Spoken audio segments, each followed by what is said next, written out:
Let us bow our heads and feel the presence of our Almighty Father. In the name of the Father, and of the Son, and the Holy Spirit. Amen. Heavenly Father, as we gather to celebrate the promotion of our cadet officers, we thank you for the dedication and commitment they have shown. We ask for your guidance as they take on your responsibilities and leadership roles. May they lead with integrity, courage, and wisdom.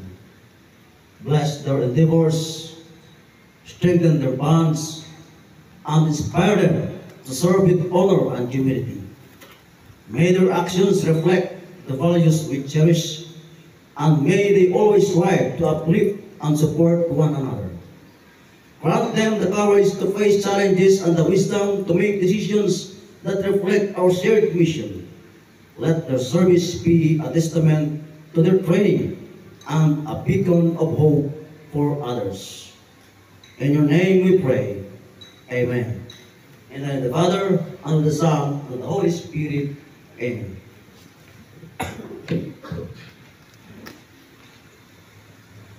To Metro